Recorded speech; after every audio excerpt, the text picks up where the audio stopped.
नमस्कार, चिंतन institute of education में आपका स्वागत है। आज की यह जो वीडियो है इसमें मैं जो न्याय वाक्य की दूसरी, तीसरी और चौथी आकृति है उसमें जो वैध अवस्थाएं होती हैं उनको हम कैसे ज्ञात करते हैं उसे मैं बताने जा रहा हूं। आज की इस वीडियो के बाद जो अगली हमारी वीडियो आएगी उसमें मैं आपको यह बताऊंगा कि कोई भी न्याय वाक्य यदि हमें चेक करना है कि वह वैध है या अवैध या उससे कोई तर्कसंगत निष्कर्ष निकल रहा है या नहीं निकल रहा है, उसको हम सभी जो हमारे मुख्य 6 नियम, उप नियम और यह जो मैं आकृतियों पर बेस्ड जो नियम में बता रहा हूं और जो वैध अवस्थाएं बता रहा हूं उनकी सहायता से आप कैसे ज्ञात करेंगे कि कोई भी निष्कर्ष हमारा तर्कसंगत है या नहीं है, या आप यह ज्ञात करेंगे कि कोई भी न्याय वाक्य वैध है या नहीं। तो चलिए आइए मैं स्टार्ट करता हूं। आपको मैं एक बार फिर से बता दूं कि यह जो वीडियो है विशेष रूप से वह यूजीसी नेट फर्स्ट पेपर को ध्यान में रख करके बनाया जा रहा है। तो ऐसे सभी विद्यार्थी जो नेट फर्स्ट पेपर की तैयारी कर रहे हैं वह इस वीडियो को शुरू से लेकर अंत तक देखें। तो चलिए मैं स्टार्ट करता हूं। पिछले वीडियो में मैंने पहली आकृति से संबंधित जो 2 नियम थे उनको मैं बता चुका हूं। उसमें कौन कौन सी वैध अवस्थाएं बनी, 4 वैध अवस्थाएं बनी थी, उन्हें भी मैं बता चुका हूं। यहाँ पर बस मैं आपको एक सारांश के रूप में लिख देता हूं जो वहां पर वैध अवस्थाएं बनी। तो यह वे 4 अवस्थाएं हैं जो पहली आकृति में वैध अवस्थाएं हैं। आपको मैं एक बार पुनः बता दूं, देखिए जो पहली आकृति होती है हमारी वह उल्टा जेड बनता है जिसमें यहाँ पर मिडिल टर्म और यहाँ मिडिल टर्म, फिर ये हमारा मुख्य पद होता है और यह अमुख्य पद, और फिर ये यहाँ पर हमारा जो निष्कर्ष है उसमें यह सब्जेक्ट और प्रेडिकेट। और आप जानते हैं कि किसी भी निष्कर्ष का जो सब्जेक्ट होता है वह हमारा अमुख्य पद होता है और जो विधेय पद होता है, जो हमारा प्रेडिकेट है वह क्या होता है, मुख्य पद होता है। तो ये हमारी पहली आकृति और इस पहली आकृति में बनने वाले ये 4 अवस्थाएं ए, इसमें आप देखेंगे मुख्य पद, अमुख्य पद और यह हमारा हो गया निष्कर्ष। यहाँ पर ये मुख्य पद, अमुख्य पद और ये निष्कर्ष ए आई। तीसरा है ई, मुख्य पद, अमुख्य पद और ये हमारा निष्कर्ष। और चौथा है ई आई ओ, पहला मुख्य पद, दूसरा मुख्य पद और ये निष्कर्ष। अब मैं आपको बताने जा रहा हूं जो दूसरी आकृति है उसमें कौन कौन सी वैध अवस्थाएं बनेंगी। तो सबसे पहले मैं आपको बता दूं, आप देखें जो पिछली वीडियो थी उसमें मैं बताया था कि जो हमारा आधार वाक्य है उनके कुल 16 अवस्थाओं में से 8 ही ऐसी अवस्थाएं हैं जिनसे कि हम वैध निष्कर्ष निकाल सकते हैं। तो पहले मैं उन 8 अवस्थाओं को लिख लेता हूं। देखिए कौन कौन सी 8 अवस्थाएं हैं। ए, दूसरा है ए आई, ए ओ, और नेक्स्ट आप देखेंगे ई आई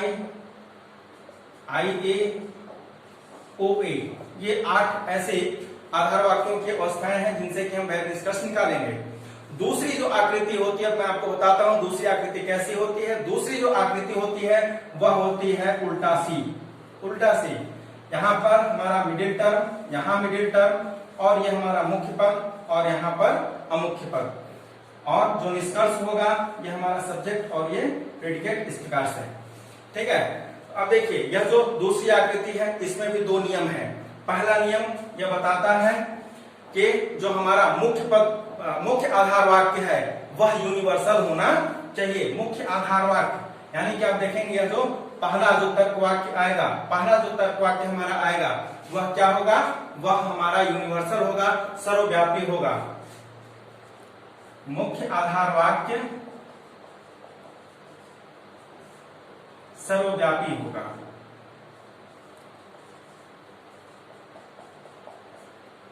तो पहला नियम है मुख्य आधार वाक्य हमारा क्या होगा, सर्वव्यापी होगा। दूसरा नियम क्या है, दूसरा नियम कहता है कि एक आधार वाक्य, दोनों में से कोई एक आधार वाक्य क्या है, नकारात्मक होना चाहिए। अगर नकारात्मक नहीं होगा तो इस आकृति में निष्कर्ष नहीं निकलेगा। इसलिए यह बहुत ही आवश्यक है कि दोनों ही आधार वाक्यों में से कम एक आधार वाक्य नकारात्मक होना चाहिए। तो दूसरा नियम क्या है, एक आधार वाक्य, कम से कम एक आधार वाक्य नकारात्मक हो, निषेधात्मक हो,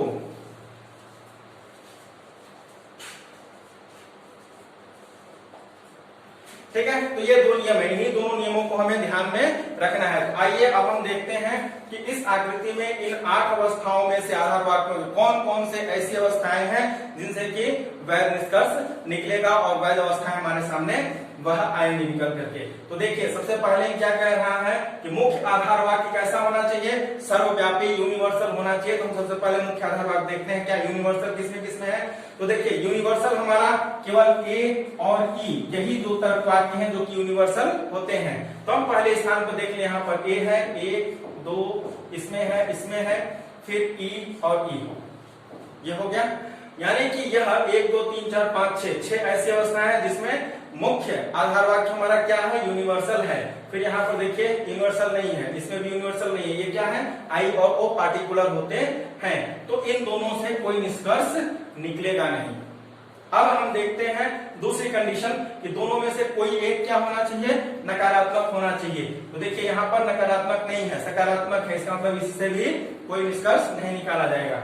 यहाँ पर देखिए नकारात्मक है, तो ये क्या हो गया, मुख्य आधार वाक्य हमारा क्या है, यूनिवर्सल है, दूसरा नकारात्मक है।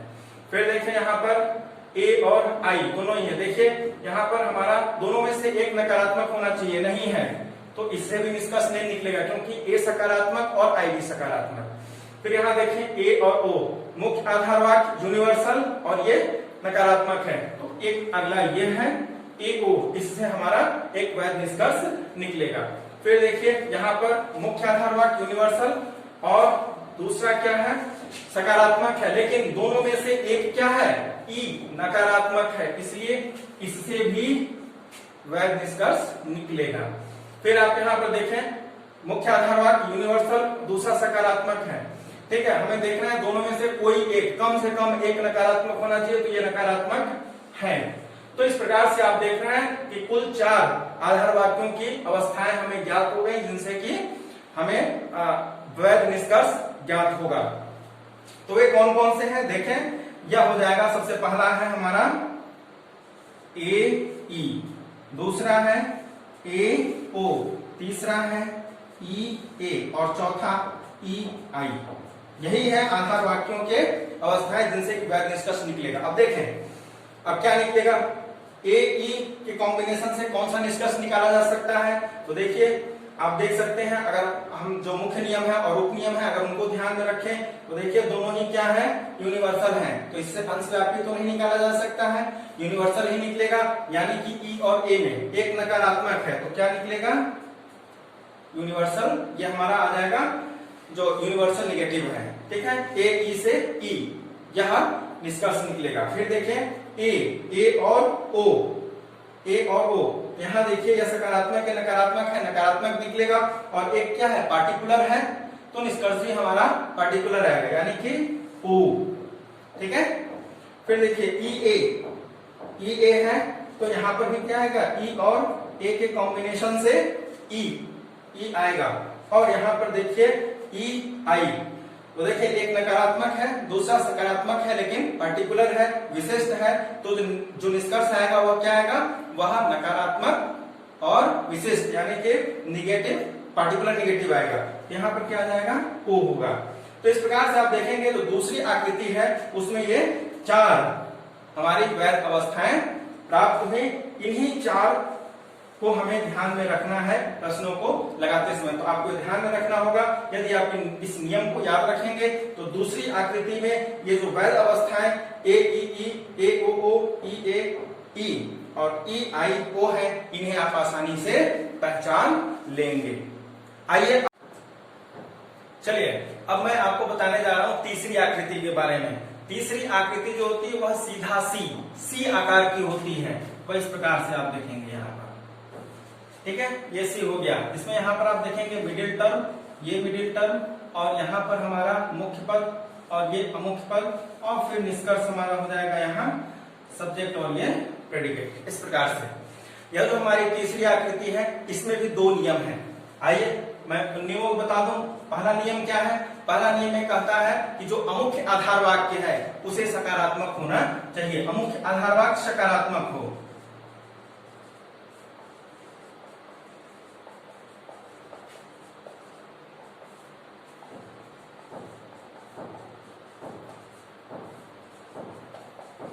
तो इस प्रकार से आप देखेंगे जो पहला नियम है वो कहता है कि जो हमारा अमुख्य आधार वाक्य है, जो दूसरा आधार वाक्य आएगा वह क्या होगा, वह हमारा सकारात्मक होगा।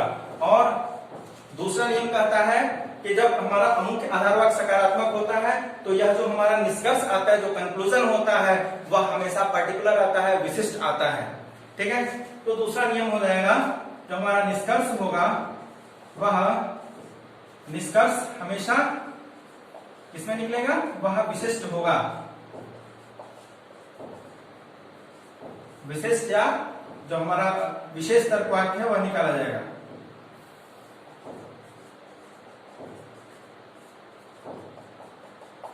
तो ये दो नियम हैं, इन्हीं दो नियमों को ध्यान में रखते हुए हमें इस आकृति की वैध अवस्थाओं को ज्ञात करना है। तो आइए चलिए हम देखते हैं कौन कौन से, मैं फिर से लिख दे रहा हूं। देखिए, दोनों आधार वाक्यों के आधार पर जो 16 में से 8 वैध अवस्थाएं थी उनको मैं लिख रहा हूं। देखें, ए ई, ए आई, ए ओ, ई आई और आई ए ओ ए, ये 8 हैं। हम इन दोनों नियमों को ध्यान में रखते हैं। देखिए, पहला नियम क्या कर रहा है कि अमुख्य आधार वाक्य सकारात्मक होगा। यहाँ पर मुख्य आधार वाक्य के बारे में कुछ नहीं कहा गया है, यानी कि मुख्य आधार वाक्य के स्थान पर कोई भी तर्क वाक्य आ सकता है। ए ई आई ओ चारों में से कोई भी आ सकता है। कंडीशन है हमारा यहाँ पर अमुख्य के लिए, अमुख्य कैसा होना चाहिए, वह सकारात्मक ही होना चाहिए, अमुख्य नकारात्मक नहीं हो सकता है। तीसरी आकृति में यदि अमुख्य आधार वाक्य नकारात्मक हो गया तो निष्कर्ष नहीं निकाला जा सकता है। तो पहले को छोड़ देता हूं, जो अमुख्य आधार वाक्य है केवल वही हमें देखना है, वह सकारात्मक होना चाहिए। तो देखिए सकारात्मक कहाँ कहाँ है, एक यहाँ पर है, ये देखिए नकारात्मक हो गया अमुख्य आधार वाक्य, इससे कोई निष्कर्ष नहीं निकलेगा। यहाँ पर भी दोनों क्या है, सकारात्मक है, तो ये ए सकारात्मक, आई सकारात्मक, इससे भी निकलेगा।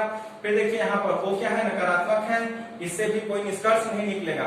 फिर देखिए यहाँ पर अमुख्य आधार वाक्य ए सकारात्मक है, मुख्य आधार वाक्य नेगेटिव हो, कोई दिक्कत नहीं है। फिर यहाँ देखिए अमुख्य आधार वाक्य यहाँ पर आई, ये भी सकारात्मक है, ये इससे भी निकलेगा। फिर यहाँ देखिए अमुख्य आधार वाक्य ए है, इससे निकलेगा, और फिर यह हो जाएगा ओ ए। इस प्रकार से आप देखेंगे यह जो हमारी तीसरी आकृति है, तीसरी आकृति में ये 6 वैध अवस्थाएं निकालने के लिए 6 हमारे मुख्य जो हमारे आधार वाक्य हैं, उन आधार वाक्यों का यह 6 अवस्थाएं हैं जिनसे कि हमें वैध जो हमारी न्याय वाक्य है उसकी वैध अवस्थाएं ज्ञात होंगी। तो आइए अब हम इसको लिख लेते हैं। देखिए, सबसे पहला है ए, दूसरा ए आई, तीसरा है ई ए, चौथा ई आई, पांचवा हो जाएगा आई ए, और नेक्स्ट है ओ ए। अब इनसे कौन कौन से निष्कर्ष निकलेंगे, निष्कर्ष हम लोग देख लेते हैं। देखिए ए है, ए से ए ही निकलता है, लेकिन आप यह ध्यान में रखें, याद कर लें कि ए निष्कर्ष जो है वह केवल पहली आकृति में निकलती है, इसके बाद और किसी आकृति में ए नहीं होता है अवस्था। ठीक है, तो यहाँ क्या आएगा, ए आई। देखिए दोनों ही क्या है, दोनों ही हमारे सकारात्मक है, तो सकारात्मक निकलेगा। चूंकि दूसरी तीसरी चौथी अवस्था में ए निष्कर्ष नहीं निकलेगा, इसलिए यहाँ पर क्या निकलेगा, ए आई। दूसरा क्या है, ए आई। पहला देखिए ए है, दूसरा आई है, दोनों ही क्या है, सकारात्मक है, सकारात्मक ही निकलेगा। और इसमें देखिए एक क्या है, विशिष्ट है, पर्टिकुलर है, तो निष्कर्ष में हमारा सकारात्मक विशिष्ट यानी कि आई, तो हो जाएगा ए आई। ठीक है, फिर देखिए ई ए, पहला क्या है, नकारात्मक है, दूसरा सकारात्मक है। ठीक है, अब देखें दोनों ही यूनिवर्सल हैं तो यूनिवर्सल निकलेगा, लेकिन एक नकारात्मक है तो नकारात्मक, यहाँ पर क्या आ जाएगा, ई, ये हमारा आएगा।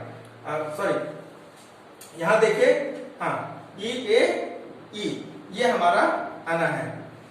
हाँ, दूसरी चीज यहाँ पर देखिए ये है ई निकलेगा, लेकिन हमारा देखिए दूसरा जो नियम है वह क्या कह रहा है, निष्कर्ष हमेशा कैसा निकलेगा, विशिष्ट। तो यहाँ पर ई नहीं निकलेगा, बल्कि यहाँ कौन सा निष्कर्ष आएगा, हमें नियमों को ध्यान में रखना है, ई ए ओ।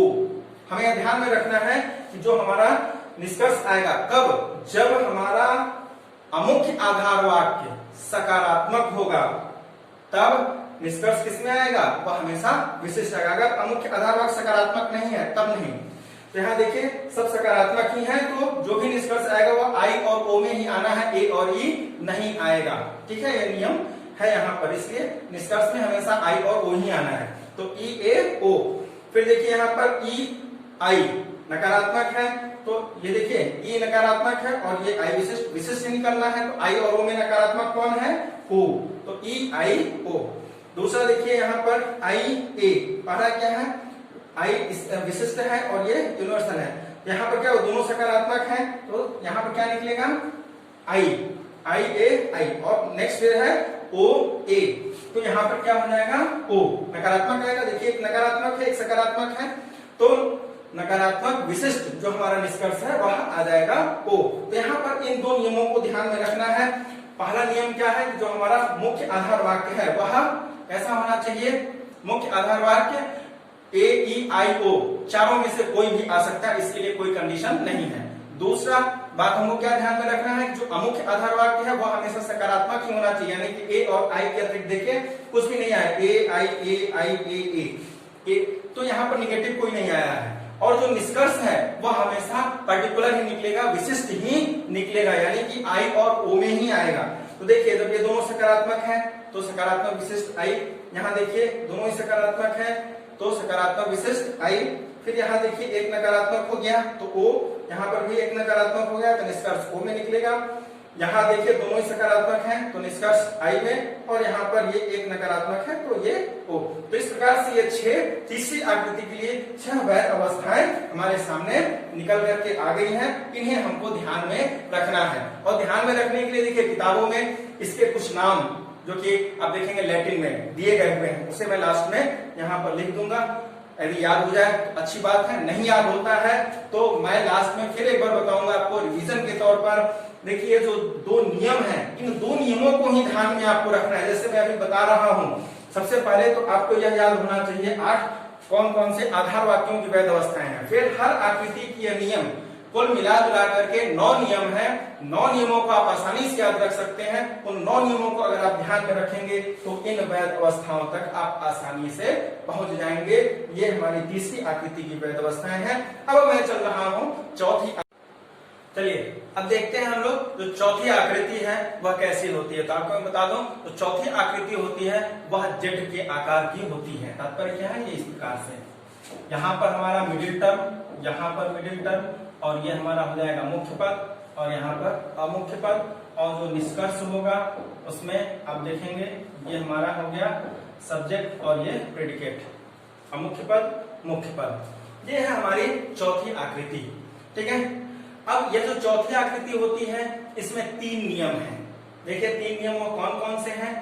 पहला नियम ये कहता है इसमें यहाँ पर कि जो हमारा मुख्य आधार वाक्य है वह सकारात्मक होना चाहिए। मुख्य आधार वाक्य सकारात्मक होना चाहिए। मुख्य आधार वाक्य सकारात्मक, मुख्य आधार वाक्य सकारात्मक होगा। तो ये मुख्य आधार वाक्य यदि हमारा सकारात्मक होगा तो जो अमुख्य आधार वाक्य है वह यूनिवर्सल होना चाहिए।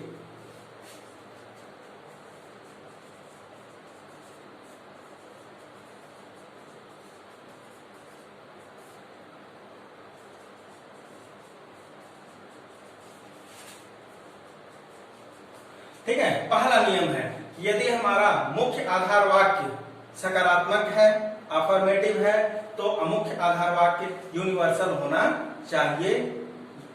ठीक है, या सर्वव्यापी हम कहेंगे इसको। एक दूसरा नियम क्या है, दूसरा नियम ये कहता है कि यदि आधार जो हमारा अमुख्य आधार वाक्य है, अमुख्य आधार वाक्य यदि सकारात्मक हुआ तो निष्कर्ष हमारा वह कैसा आएगा, पर्टिकुलर आएगा, विशिष्ट आएगा। यदि अमुख्य आधार वाक्य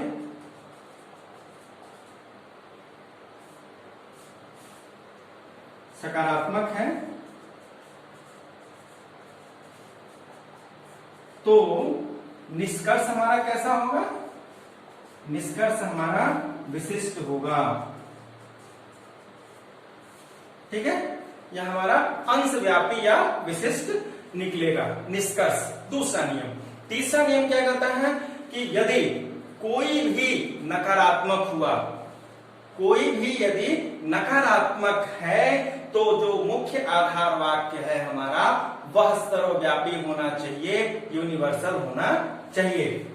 ठीक है, यह तीसरा नियम है। यदि कोई आधार वाक्य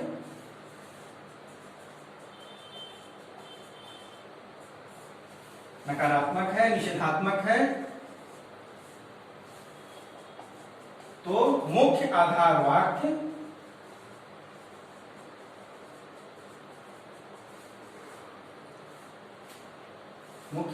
क्या होगा? नकारात्मक होने पर जो मुख्य आधार वाक्य है वह हमारा सर्वव्यापी होगा।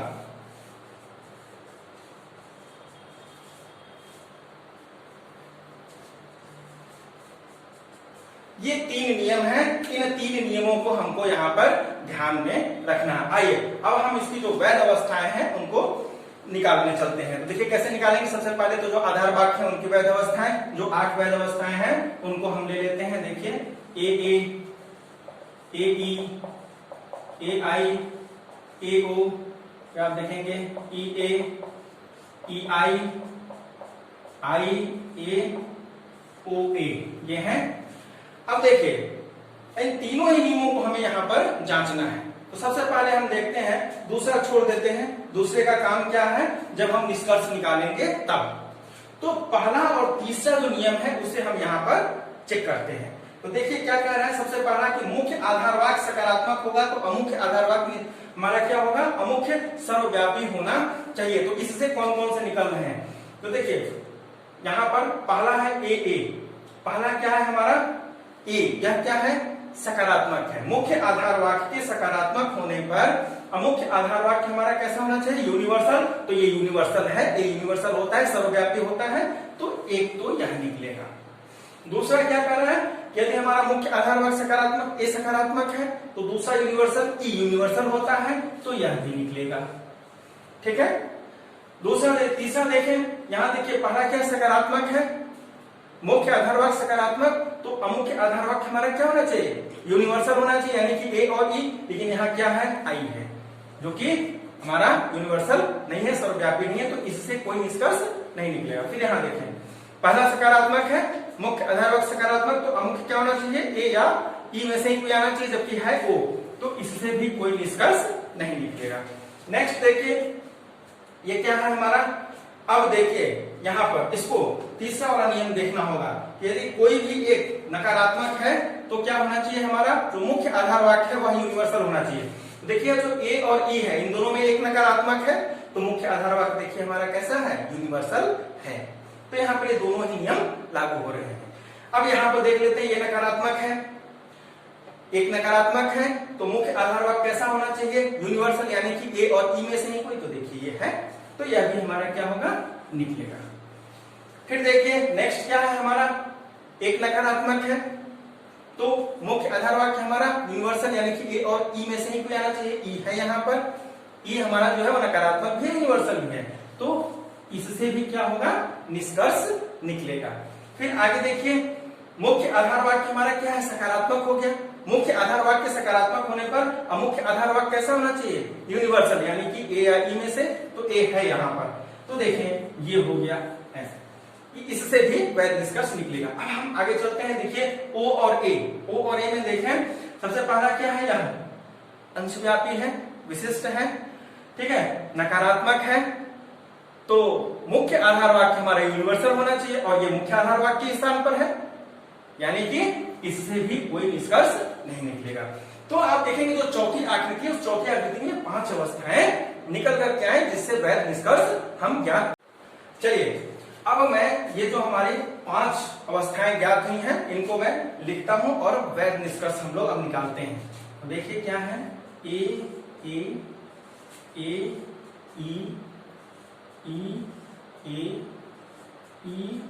आई और आई ए। देखिए निष्कर्ष के संदर्भ में पहले ही बताया था कि जो हमारा निष्कर्ष है, दूसरा जो नियम है उसको सबसे पहले हम देखते हैं, निष्कर्ष निकालेंगे। यदि अमुख्य आधार वाक्य सकारात्मक होगा तो निष्कर्ष विशिष्ट आएगा। तो हम ये देख लेते हैं अमुख्य आधार वाक्य सकारात्मक कहाँ कहाँ है। तो देखिए अमुख्य आधार वाक्य सकारात्मक यहाँ पर है, ये है, ये है, ये है। दूसरे वाले को छोड़ दें तो सब क्या है, हमारे सकारात्मक अमुख्य आधार वाक्य है। इसका मतलब क्या है, यदि अमुख्य आधार वाक्य सकारात्मक होगा तो निष्कर्ष कैसा निकलेगा, विशिष्ट निकलेगा, अंशव्यापी निकलेगा, पर्टिकुलर निकलेगा। तो हम सबसे पहले इन्हीं को देख लेते हैं। अब इनका जो भी निष्कर्ष आएगा वो या तो आई होगा या ओ होगा, क्योंकि आई और ओ यही जो है अंशव्यापी है, विशिष्ट है। तो चलिए ए और ए इससे दोनों सकारात्मक है, तो आई और ओ में सकारात्मक, आई ई ए एक नकारात्मक हो गया तो ओ आ जाएगा, यह क्या है, अंशव्यापी नकारात्मक। ई आई यहां भी क्या आ जाएगा, ओ आ जाएगा, ये देखिए नकारात्मक है, ठीक है, तो अंशव्यापी नकारात्मक। आई ए दोनों सकारात्मक है तो यहां पर आ जाएगा आई। अब एक ये हो गया दूसरा जो नियम था उसके आधार पर हमने निष्कर्ष निकाल दिया। लेकिन यह जो बचा है ये दोनों ही क्या है, यूनिवर्सल है।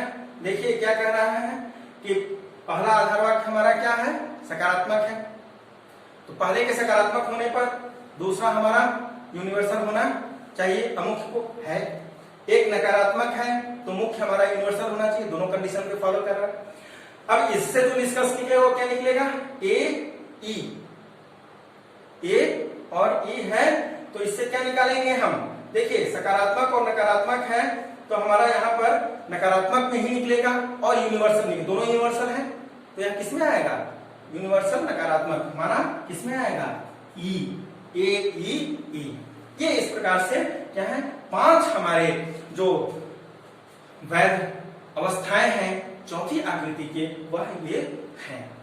ठीक है, अब मैं आपको बता दूं बहुत ही आसान तरीका है, जो मैं 4 आकृतियां हैं। सबसे पहले तो आकृतियों को याद कर लीजिए। आकृतियों को कैसे याद करेंगे अब मैं उसे बताने जा रहा हूं, ध्यान से देखिए।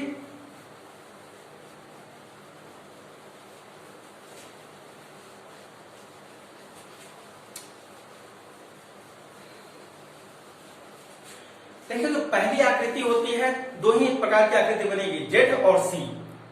ठीक है, तो पहला जो हमारा आकृति होता है वह उल्टा जेड होता है, उल्टा जेड, ये हो जाएगा इस प्रकार से। ठीक है, ये हमारा मिडिल टर्म, ये मिडिल टर्म। ऊपर देखिए पहला जो होता है मुख्य आधार वाक्य होता है, और मुख्य आधार वाक्य में जो मुख्य पद होता है उसको हम पी से दिखाते हैं, पी लिख दिया, और ये यहाँ पर एस, और ये हो जाएगा सब्जेक्ट और प्रेडिकेट निष्कर्ष का। ये पहली आकृति होगी। दूसरी आकृति उल्टा जेड, सॉरी उल्टा सी, ये उल्टा जेड पहली आकृति है, उल्टा सी दूसरी आकृति हो गई। ठीक है, ये यहाँ पर जो मिला हुआ है मिडिल टर्म, यहाँ पर प्रेडिकेट और ये सब्जेक्ट, और फिर ये हो जाएगा ये प्रेडिकेट और ये सब्जेक्ट। ठीक है, मुख्य पद अमुख्य पद, और यहाँ पर ये सब्जेक्ट प्रेडिकेट, अमुख्य पद मुख्य पद, ये दूसरी आकृति हो गई। और जो तीसरी आकृति होती है वह सीधा सी होता है, सी इस प्रकार से आप देखें। ठीक है, ये ऐसा हो जाएगा, यहाँ पर मिडिल टर्म, यहाँ पर मिडिल टर्म, ये हमारा प्रेडिकेट, ये सब्जेक्ट, और ये हो जाएगा सब्जेक्ट और ये प्रेडिकेट। और चौथी आकृति सीधा जेड, ये इस प्रकार से जो मैं अभी आपको बताया, ये मिडिल टर्म, ये मिडिल टर्म, ये प्रेडिकेट, ये सब्जेक्ट, और निष्कर्ष में ये सब्जेक्ट और ये प्रेडिकेट। तो सबसे पहले तो इन 4 आकृतियों को आप याद कर लीजिए। अब हर आकृति के पहले जो 3 आकृतियां हैं इसके 2-2 नियम हैं, और लास्ट वाले का जो है 3 नियम है। पहले का नियम क्या है, पहली आकृति में, पहली जो आकृति है इसमें कहता है कि जो हमारा मुख्य आधार वाक्य है ये वाला, वह कैसा होना चाहिए, यूनिवर्सल होना चाहिए, यानी कि ए और ई के अलावा और कोई नहीं आने वाला है, यहाँ पर ए और ई के अतिरिक्त और कोई नहीं आएगा। फिर कहता है जो हमारा अमुख्य आधार वाक्य है वह कैसा होना चाहिए, वह सकारात्मक होना चाहिए, यानी कि ए और आई के अतिरिक्त कुछ नहीं आएगा। ये 2 नियम। दूसरी आकृति में देखिए, दूसरी आकृति में एक आधार वाक्य हमारा नकारात्मक होना ही होगा, नकारात्मक नहीं होगा तो निष्कर्ष नहीं निकलेगा। और जो मुख्य आधार वाक्य है वह यूनिवर्सल होना चाहिए, यानी कि ए और ई। पहला नियम है कि हमारा जो मुख्य आधार वाक्य है वह कैसा होना चाहिए, वह यूनिवर्सल होना चाहिए। फिर अमुख्य आधार वाक्य, अब अमुख्य में कुछ भी आ सकता है, लेकिन मुख्य आधार वाक्य और अमुख्य आधार वाक्य दोनों में से एक नकारात्मक होना चाहिए, यह इसमें कंडीशन है। तीसरा जो नियम है इसमें कहता है पहला वाला जो मुख्य आधार वाक्य है वो कुछ भी आ सकता है, ए ई आई ओ, चारों में से कोई भी, लेकिन जो अमुख्य आधार वाक्य है यह हमेशा सकारात्मक होगा। पहला नियम कि अमुख्य आधार वाक्य सकारात्मक, और निष्कर्ष हमारा कैसा आएगा, वह पर्टिकुलर ही आएगा, विशिष्ट आएगा, अंशव्यापी आएगा, यानी कि आई और ओ में से ही कोई निष्कर्ष हमारा आएगा। और जो चौथी आकृति है देखिए इसी में थोड़ा सा कंफ्यूजन रहता है, ठीक है। तो देखिए जो पहला नियम क्या कहता है, पहला नियम देखिए पहली आकृति का पहला नियम क्या है कि मुख्य आधार वाक्य हमारा यूनिवर्सल और अमुख्य आधार वाक्य क्या होना चाहिए, सकारात्मक होना चाहिए। तो पहला नियम इसका जस्ट उल्टा है कि इसमें पहला वाला क्या होना चाहिए, सकारात्मक, और अमुख्य आधार वाक्य दूसरा वाला जो होना चाहिए कैसा होना चाहिए, यूनिवर्सल, पहले वाले का, पहले नियम का जस्ट उल्टा।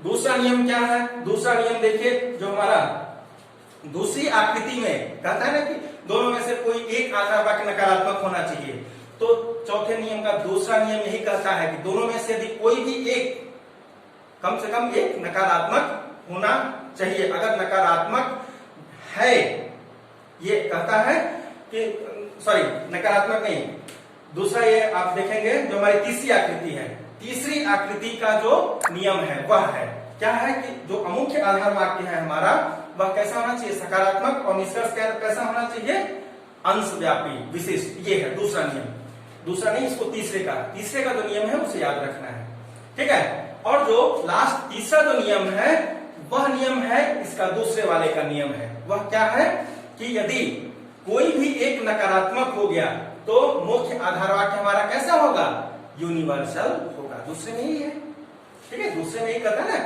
यदि दूसरे का दूसरा नियम, यदि कोई भी एक नकारात्मक है तो मुख्य आधार वाक्य हमारा कैसा हो जाएगा, यूनिवर्सल होगा। तो ये तो इस प्रकार से चौथी आकृति के 3 नियम हैं। इन 3 नियमों को आपको, ये जो टोटल 9 नियम है, इन 9 नियमों को याद रखना है।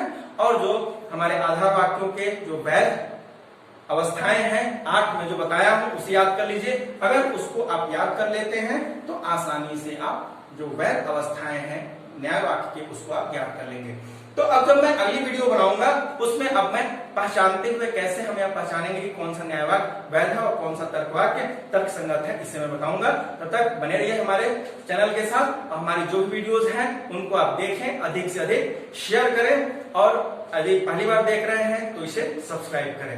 धन्यवाद।